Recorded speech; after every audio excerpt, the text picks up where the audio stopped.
Барлықтарыңызға сәлем, мен Айдана, менің каналыма қош келдіңіздер.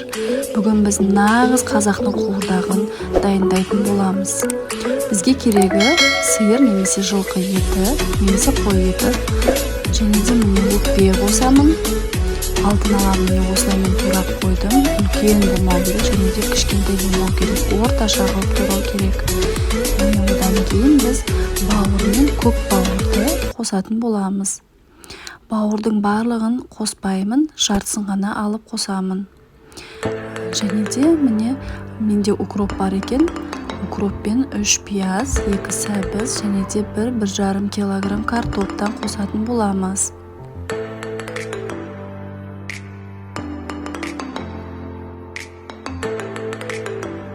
Алдымен біз қазанымызды қатты қыздырып аламыз. Одан кейін 100 мл май қосамыз.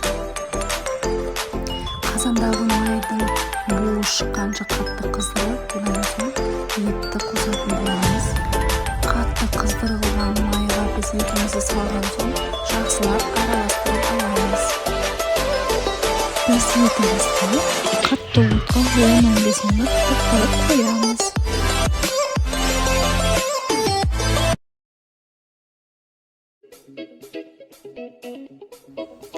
Одан соң пиязымызды қосып, жақсылап араластырып, 15 минутқа орташа отқа қойып, бетін жауып қоямыз. Келесі сәбізімізді осылай үлкен қылып кесіп, араластырып, 15 минут 20 минутқа қойып, астын жай басып қоямыз.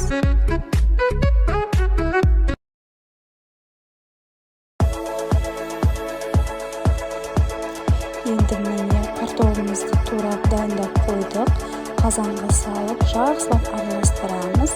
Картопты кішкентай бөлікке бөлудің қажеті жоқ. Міне бір картопты 2-ге бөлсеңіздер де болады.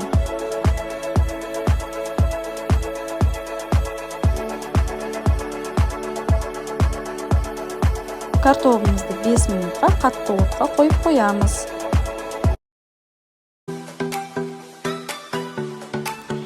Мен 2 үлкен қасық тұз қостым. Егер де жетпей жатса, тағы да қосуларыңызға болады.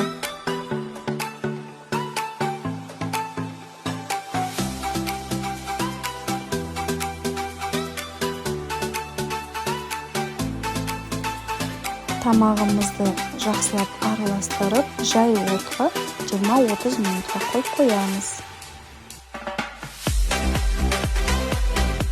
Бауыр мен көк бауырды әдемілеп турап, біз тамағымызға қосамыз, және 15-20 минуттан кейін тамағымыз дайын болады.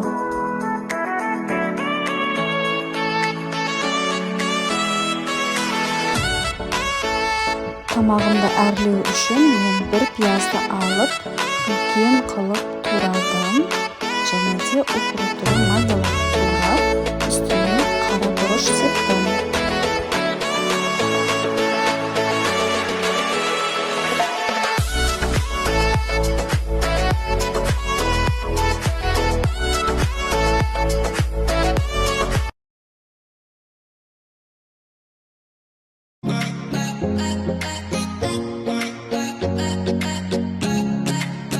Міне менің тамағым пісті, әдемі болды. Мен үстіне пияз мен укропты сеуіп қойдым.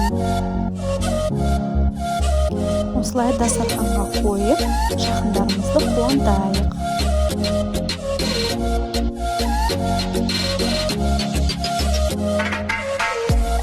Қараңыздаршы, қандай керемет қуырдақ пісті. Астарыңыз дәмді болсын. Жақындарыңызды қуантуды ұмытпаңыздар, және де маған тіркеліңіздер. Сау болыңыздар.